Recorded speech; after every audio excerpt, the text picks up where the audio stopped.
Widows, orphans, and other script format elements can present a real problem for students using a standard word processing program such as Microsoft Word. For this reason, if you're really serious about writing screenplays, I highly recommend investing in Final Draft. One of Final Draft's screenwriting templates, the Cole and Haig Screenplay template, follows standard script formatting and frees you to write without having to worry about formatting as you write, eliminating widows and orphans automatically. I understand, though, if many of you don't want to make an investment in a program that often sells, even on educational software sites, for anywhere from $120 to $150.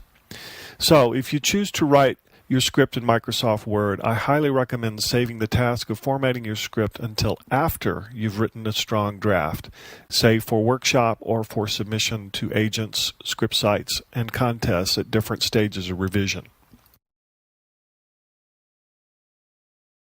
When you've finished a strong draft of your script using Microsoft Word, it's easy to change the formatting of your document up front, but doing so also will inadvertently change the formatting you've added throughout the rest of your script. So begin formatting at the beginning of your script and change script formatting elements such as more in parentheses and continued in parentheses and dialogue manually, checking each page top and bottom to make sure you have no widows or orphans from beginning to end. You can begin your script using Lex's Word script template, but please remember, despite many revisions to this template, many students have had trouble with it and it is still very much a work in progress. Here's a suggestion. After you've written a few pages of your script in Word, please double check your margins by making a full-scale copy of the movie template in Appendix A of your text, Screenplay Writing the Picture, on pages 408 through 409. Then take the copy you've made of the movie template and put it behind a printed page of your script. Then hold both pages lined up to the light to check the accuracy of your margins and formatting. Then tweak the formatting in your script, printing up another page or two until all your formatting matches that of the template. Instead of formatting all the margins and spacing by hand in the template I've emailed or posted, I highly recommend that you click on Format, then Style, or click on the icon that shows a double A in the menu, and then click on the elements you need to format them automatically for you. Style names include scene heading, character, parenthetical, dialogue, narration, and the like. If you do all this early in the process of writing your script, you'll save yourself countless hours of reformatting by hand. One other thing, try to leave at least a day after you've drafted your script for workshop or grade to do nothing but proofread and reformat your script. If you're writing in Word, it can be a long and tedious process.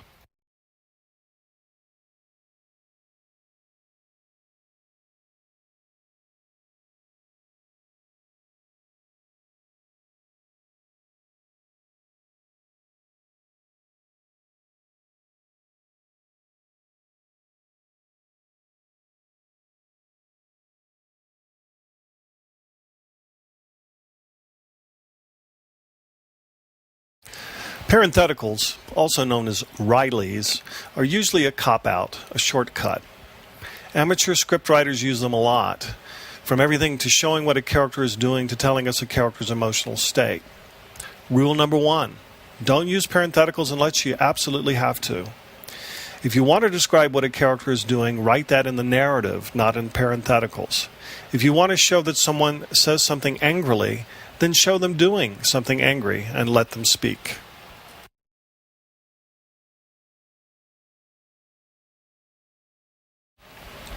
You need to use parentheticals only in rare instances.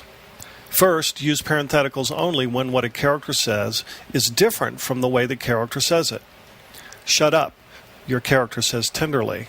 Or, I love you, your character shouts, beating his head against a wall. Second, use parentheticals only when you have 3 or more characters in a scene to clarify who a character is speaking to. And third, use parentheticals only when you have a character speaking in another language. Simply write in Spanish or in German or whatever language in parentheses.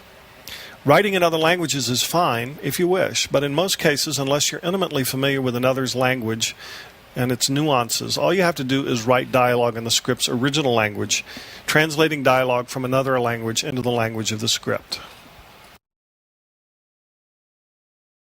Most scripts in the early stages of development are called reading scripts or spec scripts. That is, they're written for readers like you and me who also happen to have a lot of money to shoot a script. Only far into the process of film development do people write shooting scripts, and these people are experts at that process, working for actors, producers, and film technicians to create a blueprint for shooting.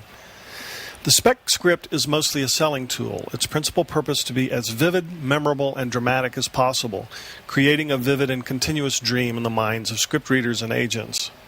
For this reason, don't try to write a shooting script. It's not your job, and producers will resent you if you try. While some elements of shooting scripts appear in spec scripts, capitalized sounds and names the first time they appear, for example, that's where the similarities end. For this reason, don't write any camera directions, scene numbers, cut tos, dissolve tos, or continueds at the tops or bottoms of pages. Yes, you'll write more to show when there's more dialogue on the next page, and the abbreviation for continued on the next page to show that a character is continuing to speak. But these are just for clarity and continuity, and they're part of the standards that have evolved for spec scripts. I'm not a big fan of montages or a series of shots, for the same reasons many industry professionals have grown tired of them. Unfortunately, too many amateur scriptwriters use them as a means of advancing story without having to do the hard work of writing dramatic scenes. At one time, montages or a series of shots were innovative, say in 1914 when Sergei Eisenstein first used them. But now they've been done so many times that the only time a writer can use them is for comic effect. Think of all the montages you've seen as a viewer of films and you get the idea. In slow motion, a man runs across a white beach towards his lover, her dress flowing behind her, and they embrace, falling into the waves and kissing, rolling around and getting sand in their eyes. How many times have you seen this montage? Probably too many. If you simply have to write a series of numbered shots, call them a series of shots and keep them short. Don't use dialogue in series of shots, and if you think you're getting lazy by writing them, you probably are. It's almost always better to write short dramatic scenes. Writing flashbacks is a risky business that takes a great deal of skill and subtlety. Unless you have two specific dramatic timelines and set them up right away in your script, carefully moving back and forth between these timelines in a consistent and unobtrusive way, using specific images as memory triggers, for example, it's easy to fall into the habit of using flashbacks as a kind of crutch, interrupting the flow of your story and calling more attention to you than to the story you're trying to tell. That's not to say that you can't play around with time sequences in scripts. In fact, many screenwriters have made experiments in shuffling time and art form. Even so, many film students and young screenwriters want to write the next Memento or Pulp Fiction, and the results can often seem gimmicky and downright confusing. Feel free to experiment with structure and timelines if you wish, but remember that such experimentation should never come at the expense of powerful storytelling. When writing flashbacks, just remember this. The audience needs to know not just where we are, but when we are. When writing a flashback, simply put flashback or memory flash in parentheses at the end of your slug line. And when we return to the present action, don't forget to remind us by writing present in parentheses at the end of the slug line that returns us to the present action story. You can find out how to do this without the dissolve to and cut to, of course, on page 33. While it's true that telephones, especially mobile phones, are now pervasive in contemporary life and films, it's easy to overuse telephone conversations in scripts. They're essentially undramatic, especially if the writer chooses to use these conversations as a means of delivering exposition or background. If you absolutely have to use telephone conversations, first and foremost, let them begin as vehicles for conflict. Then consider the three choices you have in writing telephone conversations. 1. When we only see the main character and hear only her voice. 2. When the audience sees only the main character and hears both voices, one on and one off screen. Or 3. When you intercut between scenes to show both characters talking. These choices may seem subtle at first, so write the scene first with the most appropriate choice and see how it works. If it helps to write the telephone scene in all three ways, try it out and see which one works best for you.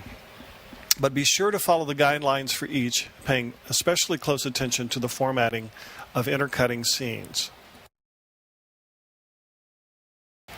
That's about it. Formatting can be incredibly frustrating, especially if you're writing in a standard word processor like Microsoft Word. Just remember that getting the script written first is the most important task you have. When you've finished a draft, just make sure you leave yourself plenty of time to revise, and then, when you're happy with each scene, go back to the beginning and make sure your formatting is correct. No widows or orphans, all the mores and continueds for dialogue in the right place, no unnecessary parentheticals or long passages of dialogue and narration, for example. Have you interpreted your character's actions or emotions? If so, rewrite to show only what we can see and hear. Make your script as tightly written and vivid as you can, so that when your reader shuts her eyes, she can see what's happening on the screen.